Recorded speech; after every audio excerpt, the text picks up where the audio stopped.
Utuun sintiqine dheebubeen lubaafte sapiraayizii haadha isiitiif obboleettiin gaarii fi qaaliin teenna goote gatii isaa majlisa Arabiyaa abbaa tiknisa 20 namoonni hedduun nagaafattan gatiin isaa meeqa jettanii akkasuma mootuyyuu almuuniyeemii majlisaa fi fireemii majlisiin akkam garaagarummaan isaa. Assalaamu alaykum wa rahmatullahi wa barakaatu. Ashama harka fuunee Oromoo kiyya guutuu jira jirtu amantiif kutaan osoo waliin qoodiin baga xiraattan bahaa fi dhiyaa kaabaa fi kibba. Ijoolleen amantii biraa qabdanis Oromoodhaan kiyya hojii kiyya kanatti hedduu gammadanii keessan ati teennaa hojii kana hojjechuun warroota saba biraatitti baay'ee hawwaa turre jettanii warri gammaddan ammas qomoodhaan koo naaf jiraadhaa isiniin jedha gammachuun keessan gammachuu kiyya ani teessanii kanaaf majlisa abbaa tiknisa 20 namoonni hundi nagaafattan gatiin isaa meeqa jabinni isaa akkamii fi meeshaaleen isaa hoo mee maali warri jettan obboleettiin teennaa majlisa Arabiyaa kana haadha isii ummaa qaalii isii hamtuun jalaa hin argini isiillee intala ishee hamtuun hin argini. Sapiraayizii haadha isii goote mitira 12 yaadde garuu manni mitira 10 malee hin fuudhu jechuu oduu asiifachi funaannattee 10 ajajjee mitirri 10 qarshii Itiyoophiyaa meeqa boondidii tokkoffaadhaan maal qaba akkasuma ammootuyyuu maggaarrajaa dabalatee meeqa nu fixa warri jettan hundi keessan majlisa Arabiyaan kuni tokkoffaa irratti boondidiin inni dalagameen boondidii tokkoffaadha alwaanni yookiin kalarri isaa diimaa yookiin ahmaraa fi rasaasiidha. Namoonni hedduun majlisa Arabiyaa kana yoo laalan adii fi diimaa se'an adiin hin hojjetamu sababbiin isaa majlisa Arabiyaa adii jechuun hedduu waan ulfaatuu fi akkasuma mootuyyuu karaa hedduu imalee fakkeenyaaf jechuu ani majlisa Arabiyaa kana wallahi al-azim amantanii amanuu baattanii finfinneetti kan dalagamee dhufu achirraa dhufee as gahuufuyyuu baay'ee miidhama jechuun meeshaa hedduu walirra fe'anii makiinaa guddaa fidanii kaduuba sunis jiru boru qabadhee isiniif dhufa almuuniyeemii majlisa 3 baase samoona kana yookiin kaleessa jechuudha innis kan obboleettiitiyaa qaalii fi gaarii haadha ofiitiif sapiraayizii gooteedha. Kanaafi majlisni kuni rasaasii yookiin israasii fi diimaadha. Diimaa hedduu miidhagaa tahee fi bareedaa bifa xurii danda'u akkasuma mootuyyuu ija namaatiillee baay'ee harkisee manallee bareechisee namaaf bal'isu abbaa tiknisa 20 jechuun isa kana kunoo bareedaa mitirii 6 jechuun ammootuyyuu hordoftoota fi kabajamtoota kiyya asirraa tilmaamachuu ni dandeettanii mitirii 10 ka isiin hojjatte yookiin kaaree 10 tikkaa waliin dhufee tikkaa 6 hordoftoota fi kabajamtoota kiyya firii 12 wajjin tikkaa 8 dhufaa makaddaan deeti garuu mitira 12 waan taheef tikkaa 6 fi akkasuma immoo makaddaa 6tu waliin dhufe teebiliin isaa ammootuyyuu 5 akkuma kamiituyyuu abbaa tiknisa 20 lafaa ol ka'eensi tekniksni teebilii yookiin ammootuyyuu xaawula majlisan wal dorgoma majlisa caalaa ol dheerachuun qabu isarralee gaggabaabachuun qabu haga majlisatitti hafa jechuudha teettee achi bunarra kaa'attee shaayirra kaa'attee fudhatta. Kanaaf makaddaan yookiin tikkaan isin argitan kun boondidiidha ziippii qaba boondidii tokkoffaa isuma majlisarraa dalagame hin dogoggorina namoonni hedduun kalara qofa laaltanii yookiin bifa laaltanii kana fuutanii nama ergitanii ka itti hirkatan san isboonji akka isin jalaan goone namni gara biraatti dalaysiifattan ana biratti osoo hin tahin dirqama ana biratti dalaysiifadhaa jechuu miti wanni ani sirritti isinii ibsu kan itti hirkatanis boondidii makaddaa diizaayinii kanaa yoo dalaydan diizaayiniin kooraa boondidiin ta'u isboonjii fi yoo barbaadan keessi isaa muka dhugaa jirtu sinitti feetan dalaysiifadha jibbitan dhiisa immoo diizaayinii kanaan yoo dalaysiiftan abadan akka boondidii malee hin dalaganne sababbiin isaa isaan qarshii qofa laalanii gatii boondidiitiin fudhatanii karataan qofa boondidii godhanii tikkaa isboonjii isin jalaa godhanii ka itti hirkatan isboonjii isin jalaa godhanii yoo xiqqaatan tirfi qixxee argatan jechuu qixxee caalaa kanaaf hunda isaa ajanyaanin boondidiidhaan boondidii isinii yoo jedhan ka itti hirkatanillee boondidii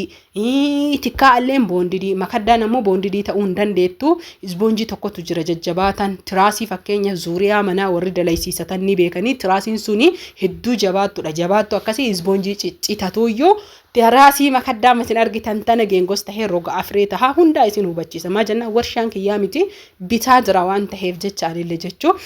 teebiliin kunniin hundi isaa mastaawotii ni qaba aduu keessa waan ta'eef hedduu aduun oo'aa jira garmalee baha viidiyoo waraabuu hin danda'u hin calaqqisa ijatti ol nama ifa mastaawotii irraa guuree akkuma hidhaa jiruun waan jechuu makiinaan guyyaa 2-3 booda feenee obboleettii tiyyaa bakka sapiraayizii qabadhee isinii dhufa inshaallah wa ta'ala du'aayii naa godhaa akka rabbiin na gargaaree imala kana imalee jechuudha sapiraayizii kana bakkaan gahee haadhallee gammachiisee inshaallah wa ta'ala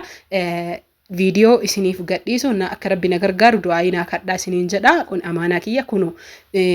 wannaan kunniin teebiliin kunniin guutuun isaa mastaawotii qaba dirqama jechuu isaan qixa tahuu qaba majliisa irra taruun qabu namoonni majliisa abbaa diidamaa yeroo hunda na gaafattan video kana hiriyoota keessanii illee sheer godha akka laalanii hubatan jechuudha ifa jechuu videoon har'aa kuni qarshiin isaa meeqa warri naan jettanii hordoftoota fi kabajamtoota kiyya obboleettiin tiyya haadha isiitii mitira 10 kadalaysiifte guutuun isaa 116 akkasuma ammoo tuyyuu gimmaashin isaa 59 itti aansuun ammoo tuyyuu 57 illee ni jira maaliif jennaaniin akkaataa garaagarummaa boondidii fi isboonjitiin san qofa doon tahiin 40 wayii illee ni jira hubadhaa sirrittina boondidiin murteessaadha isiin tun ammoo tuyyuu qarshii 90 meeqaanii dhiifama wallahi daftarri na biran jiru garuu qarshii 10 kana teebilii isaa tikkaa makaddaa dabalatee hunda isaatu iyyuu mitirii 2 qofa irraa hir'iftee mitira 12 mana guutuu ka tahuu qabu qarshii 96 moo akkam waraqaan na biran jiru na of kolchaa isiniin jedha garuu san hin caalu isinuu in argiti jechuu barbaadeeti kanaaf is akkana miidhagaa bareedaa kana maggaarrajaallee haadha 18,000 itti tolchisiiftee maggaarrajaa asiin dura gadhiisee jira namoonni viidiyoo kiyya hordoftan ni argitan jechuudha namni maatii keessan surprise godhuu barbaadan kana qofa osoo hin tahin waan qabdan irraa xiqqoo fi guddoo maallaqa watti argitan namni keenya surprise hin godhatanii yookiin waan bitatanii ni fixanii maggaarrajaan viidiyoo jechuudha na jalaa haqamee viidiyoo bilbila kiyyarraa iskiriin rikoordii godhee viidiyoo kana isinii fidee saniif na jalaa gurraachate malee bizzabti kalarri isaa yookiin alwaanni isaa majliisa umuraa jechuudha majliisa ajajee kahee maggaarrajaa ajachiisee yeroo fannisan jechuudha fannisiisee bakka jechuun viidiyoo hojjedhee garuu viidiyoo maggaarrajaa hin laalle maggaarrajaan kun qarshiin inni ittiin dalagame 18,000 mitiriin isaa dheerinni qumatiin 3 fi walakkaadha garaanleen akkasuma gabarii jalaa qaba gabariin isaa ammoo adiidha akka majliisan walirratti maachi yookiin xagmii ta'uudha inshaallah wa ta'ala akka kanarraa hafe ammoo tuyyuu gaafa jechuudha surprisein itti fufee surpriseicha rabbiin anallee nama amana nama bakka gahu na haa godhu surprisei bakka gahu viidiyoo qabadhee inshaallah wa ta'ala rabbina dandeessisee jennaani rabbina haa dandeessisu isiniif dhufa maarree mee warri haadhateessan surprise godhuu barbaadan baadiyyaas yoo jiraatan waan baadiyyaa irraa deemuun haadhateessan gammachiisuu barbaadan birrii bunaa 5,000 erguu qofa doon tahin waan mul'atu waan guddaa ollaalleen argu isaanillee itti gadi ta'anii hara baafatanii uf hintalatiyya bareedi isiniin jedhan warri godhuu fi eddan koottaa warri ramadaanaaf gammachiisuuf uffatas tahee akkasuma nyaata mana keessaa yookiin walumaa galatti magaadii mana gaddamuu fi barbaadan ramadaanan sababeeffattanii asirratti waan isiniin jedhuu barbaadu kan ittiin hiinu kuni mul'ii maggaarrajaa ka isii bifa israas yookiin ammoo bifa fuddiidha jechuun baay'ee miidhaga isarraa ka deemu kanaafi hordoftootaa fi kabajamtoota razaan ooroo hundi keessan like subscribe share gochuun waliif qooduudhaan viidiyoo kiyya kana namni lakkoofsa kiyya hajamtan lakkoofsi kiyya iskiriinii bilbilaa gubbaa jira cinaan tokko umurazaan jedha cinaan tokko immoo lakkoofsa kiyya achirraa garagalfachuun yookiin ammoo achirraa fudhattanii WhatsApp Telegraamaan koottaa viidiyoo kiyya kana laayikiin guddaa tahuu qaba viidiyoo haadhaati namni haadha jaalanne hin jiru